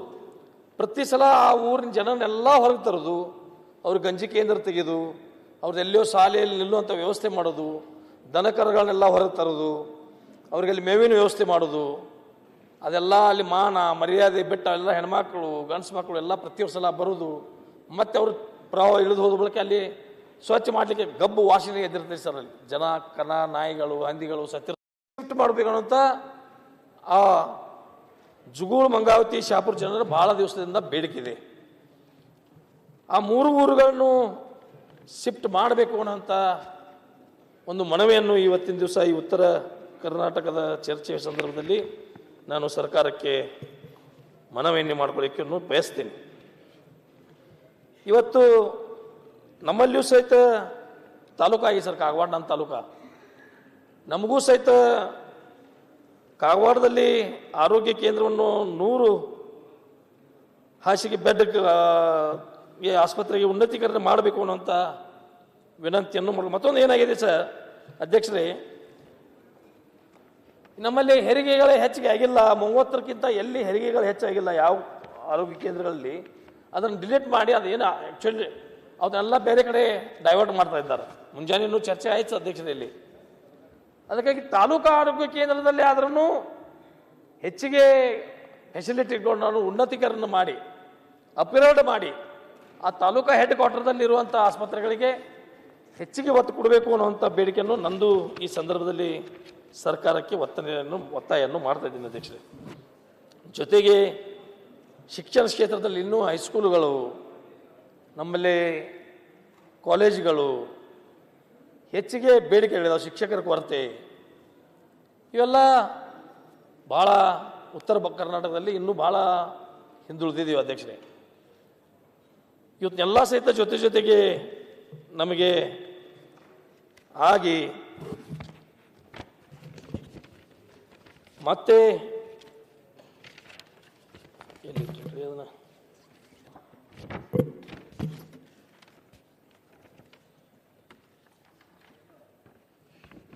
ಆಮೇಲೆ ಈ ಅಮೃತ್ 2 ಯೋಜನೆ ಹತ್ರ ಒಂದು ನಮ್ಮಲ್ಲಿ ಪ್ರಾರಂಭ ಮಾಡಿದ್ದಾರೆ ಸರ್, ಡ್ರಿಂಕಿಂಗ್ ವಾಟರ್. ಅಮೃತ್ 2 ಯೋಜನೆ ಜಾಕ್ವೇಲ್ಕಲ್ಲಿ ಅಧ್ಯಕ್ಷರೇ, ಜಾಕ್ವೇಲ್ ಕಟ್ಟಲಿಕ್ಕೆ ಅಲ್ಲಿ ಕಾಗವಾಡದಲ್ಲಿ ಪ್ರೈವೇಟ್ ಲ್ಯಾಂಡ್ ತಗೊಲಿಕ್ಕೆ ನಮಗೆ 27 ಲಕ್ಷ ರೂಪಾಯಿ ಎಕರೆಗೆ ಕೊಡ್ತೀವಿ ಅಂತ ಹೇಳ್ತಾ ಇದ್ದಾರೆ ಅಧ್ಯಕ್ಷರೇ. ಅಲ್ಲೇ ಪಕ್ಕದಲ್ಲಿ ರಾಯಬಾಗ್ ತಾಲೂಕದಲ್ಲಿ ಕೆಮ್ಲಾಪುರ ಅಂತ ಒಂದು ಊರಿದೆ ಅಧ್ಯಕ್ಷರೇ. ಕೆಮ್ಲಾಪುರದಲ್ಲಿ ಸೇಮ್ ಜಮೀನು, ಸೇಮ್ ನದಿ, ಅಲ್ಲಿ ಅಕ್ವಿಷನ್ ಮಾಡ್ಕೊಂಡು ಹೋಗಿದ್ದಾರೆ 52 ಲಕ್ಷಕ್ಕೆ ಜಾಕ್ವೆಲ್ ಕಟ್ಟಲಿಕ್ಕೆ. ನಮಗೆ 27 ಲಕ್ಷ ರೂಪಾಯಿ ಕೊಡ್ತೀರಿ ಅಂದ್ರೆ ಅಲ್ಲಿ ಹೆಂಗೆ ರೈತರು ಒಪ್ಕೋತಾರು? 52 ಲಕ್ಷ, ಒಂದೇ ನದಿ, ಒಂದೇ ಜಮೀನ, ಒಂದೇ ಮಣ್ಣು, ಒಂದೇ ಜಿಲ್ಲೆಯಲ್ಲಿ, ಒಂದೇ ತಾಲೂಕು, ಪಕ್ಕದ ತಾಲೂಕದಲ್ಲಿ ಒಂದು ಕಡೆ 52 ಲಕ್ಷ ಕೊಟ್ಟಿದ್ದಾರೆ. ನಮಗೆ 27 ಲಕ್ಷ ಮಾತ್ರ ಕೊಡ್ತೇನೆ ಅಂದ್ರೆ ಅಲ್ಲಿ ಹೆಂಗೆ ರೈತರು ಆ ಅಮೃತ ಯೋಜನೆ, ಆ ನೀರು ಕುಡಿಯೋ ನೀರಿನ ಯೋಜನೆ ಹೆಂಗೆ ಪೂರ್ತಿ ಆಗೋದು? ಮೇನ್ ಎಲ್ಲಿ ನಾವು ಪಂಪೋಸ್ ಕುಣಿಸಿ ನೀರು ಲಿಫ್ಟ್ ಮಾಡ್ತಾ ಇದ್ದೀವಿ, ಅಲ್ಲೇ ನಮಗೆ ತೊಂದರೆ ಬಂದರೆ ಮುಂದಿನ ಊರುಗಳಿಗೆ 10-20 ಕಿಲೋಮೀಟರ್ ನೀರು ಒಯ್ಯೋದು ಹೇಗೆ? ಅದಕ್ಕಾಗಿ ಅವ್ರಿಗೂ ಸಹಿತ ಏನು ನೀವು ಸರ್ಕಾರದಲ್ಲಿ ಒಂದು ನಿಗದಿ ಮಾಡಿದಿರಿ ಎಲ್ಲ ಕಡೆ, ಆ ನಿಟ್ಟಿನಲ್ಲಿ ಅವ್ರಿಗೆ ಕಾಂಪೆನ್ಸೇಷನ್ ಕೊಟ್ಟರೆ ಮಾತ್ರ ಅವರು ರೈತರು ಅಲ್ಲಿ ಆ ಜಮೀನನ್ನು ಕೊಡಲಿಕ್ಕೆ ಸಾಧ್ಯತೆ ಅನ್ನುವಂಥ ಮಾತನ್ನು ಈ ಸಂದರ್ಭದಲ್ಲಿ ಹೇಳಲಿಕ್ಕೆ ಬಯಸ್ತೀನಿ ಅಧ್ಯಕ್ಷರೇ. ಮತ್ತೊಂದು ಅಧ್ಯಕ್ಷರೇ, ನಮ್ಮ ಕಡೆ ಮೊದಲು 4702 ಪ್ರಧಾನ ಕಾಮಗಾರಿಗಳ ಅಡಿಯಲ್ಲಿ ಎಲ್ಲ ವರ್ಗದ ಜನರಿಗೆ ಈ ಸಾಮೂಹಿಕ ಯಾತ ನೀರಾವರಿಗಳು ಮಾಡ್ಕೊಳ್ಳಿಕ್ಕೆ ಮೊದಲೆಲ್ಲ ದುಡ್ಡು ಕೊಡ್ತಾ ಇದ್ರು. ಈಗ ಅವನ್ನೆಲ್ಲ ನಿಲ್ಲಿಸಿಬಿಟ್ಟಿದ್ದಾರೆ ಅಧ್ಯಕ್ಷರೇ. ಗಂಗಾ ಕಲ್ಯಾಣ ಅಲ್ಲ, ಗಂಗಾ ಕಲ್ಯಾಣ ಅಂದ್ರೆ ಮತ್ತೆ ಇಂಡಿವಿಜುವಲ್ ಆಗ್ತಿದೆ ಅಧ್ಯಕ್ಷರೇ. ಅದಕ್ಕಾಗಿ ಮೊನ್ನೆ ನಾನು ಸಣ್ಣ ನೀರಾವರಿ ಮಂತ್ರಿಗಳು ಭೇಟಿ ಆದಾಗ ಇಲ್ಲ, ಅದು ಮುಖ್ಯಮಂತ್ರಿಯವರು ಗಮನಕ್ಕೆ ತಂದು ಅದನ್ನು ಪ್ರಾರಂಭ ಮಾಡ್ತೀನಿ ಅನ್ನುವಂಥ ಮಾತನ್ನು ಹೇಳಿದ್ದಾರೆ ಅಧ್ಯಕ್ಷರೇ. ಈಗ ಟೋಟಲ್ ಆಗಿ ಈ ಕಬ್ಬು ಬೆಳೆಗಾರದೊಂದು ಪ್ರತಿ ಸಲ ಸ್ಟ್ರೈಕ್ ಮಾಡೋದು, ಗದ್ದಲ ಮಾಡೋದು, ಅಲ್ಲಿ ಟ್ರಾಕ್ಟರ್ಗಳನ್ನು ಸುಡೋದು, ಇವೆಲ್ಲ ಆದರೆ ಮೊದಲೇ ಕಾರ್ಖಾನೆಗಳ ಪ್ರಾರಂಭ ಆಗೋಕ್ಕಿಂತ ಮುಂಚಿತವಾಗಿಯೇ ರೈತ ಸಂಘದವ್ರನ್ನು ಮತ್ತು ಫ್ಯಾಕ್ಟ್ರಿ ಮಾಲಕರನ್ನು ಕರೆದು ಒಂದು ಏನಾದರೂ ಸಂಧಾನ ಮಾಡಿದ್ದಾದ್ರೆ ಈ ಸ್ಟ್ರೈಕ್ಗಳು, ಈ ಹೋರಾಟಗಳು ಪ್ರತಿ ವರ್ಷ ಹೋರಾಟ ಮಾಡ್ಕೊತ ಬಂದಿದ್ದೀವಿ ಅಧ್ಯಕ್ಷರೇ. ಈಗ ನಾನು ಅನ್ಕೋ 83ರಿಂದ ಹೋರಾಟಗಳು ಈ ಸಕ್ಕರೆ ಕಾರ್ಖಾನೆ ಮುಂದೆ ಮಾಡ್ಕೊತ ಬಂದಿದ್ದೀವಿ. ಇದು ಮಾಲೀಕರು ಮತ್ತು ರೈತರಲ್ಲಿ ಹೊಂದಾಣಿಕೆ ಆಗೋದಲ್ಲ. ಅದಕ್ಕೆ ಸರ್ಕಾರ ಕರೆದು ಒಂದು ಏನಾದರೂ ಇತ್ಯರ್ಥ ಮಾನ್ಯ ಮಾಡಿದ್ರಲ್ಲ, ಆ ಥರ ಪ್ರತಿ ಸಲ ಕಾರ್ಖಾನೆಗಳು ಪ್ರಾರಂಭ ಆಗೋಕ್ಕಿಂತ ಮುಂಚಿತವಾಗಿ ಇದನ್ನು ಒಂದು ಇತ್ಯರ್ಥ ಮಾಡಿದ್ದಾದರೆ ಒಳ್ಳೆಯದಾಗ್ತೈತೆ ಅನ್ನುವಂಥ ಮಾತನ್ನು ಹೇಳಿದರೆ ಒಂದು ಒಳ್ಳೆಯದಾಗ್ತಿದೆ ಅನ್ನುವಂಥ ಉತ್ತರ ಕರ್ನಾಟಕದ ಬಗ್ಗೆ ಇನ್ನೂ ಸಾಕಷ್ಟು ವಿಷಯಗಳು ಮಾತಾಡಬೇಕಾಗಿತ್ತು ಸರ್. ಉಪಾಧ್ಯಕ್ಷರಿದ್ದರೆ ಚಲೋ ಇತ್ತು, ನೀವು ಬಂದರೆ ನನಗೆ ಆಯಿತು ಅಂತ ಇದ್ದೀರಿ, ನನಗೇನು ಅರ್ಥ ಆಗ್ತಾ ಇಲ್ಲ, ನನ್ನ ಮೈಂಡ್ ಎಲ್ಲ ಡೈವರ್ಟ್ ಆಗಿಬಿಟ್ಟಿದೆ ಅಧ್ಯಕ್ಷರೇ. ಇರಲಿ, ಏನು ತೊಂದರೆ ಇಲ್ಲ. ಅದಕ್ಕಾಗಿ ಕೆಲವು ವಿಚಾರಗಳನ್ನು ಮಾತ್ರ ನಾನು ಇಲ್ಲಿ ಪ್ರಸ್ತಾವನೆ ಮಾಡಿದ್ದೀನಿ. ಹೆಚ್ಚಿಗೆ ಇನ್ನೂ ಮಾತಾಡಲಿಕ್ಕೆ ಮುಂದಿನ ದಿನಮಾನಗಳಲ್ಲಿ ನನಗೆ ಸಮಯ ಕೋರ್ತೀನಿ. ಈಗ ನನಗೆ ಅವಕಾಶ ಕೊಟ್ಟಿದ್ದಕ್ಕಾಗಿ ತಮ್ಮೆಲ್ಲರಿಗೆ ಧನ್ಯವಾದಗಳು ಹೇಳಿ ನನ್ನ ಮಾತಿಗೆ ವಿರಾಮ ಹೇಳ್ತೇನೆ. ಎಲ್ಲರಿಗೂ ನಮಸ್ಕಾರ, ತಮಗೆ ಧನ್ಯವಾದಗಳು ಸರ್. ನ್ಯೂಸ್ ಫಸ್ಟ್ ನಿರ್ಭೀತಿಯಿಂದ ನಿಮ್ಮ ಪರವಾಗಿ.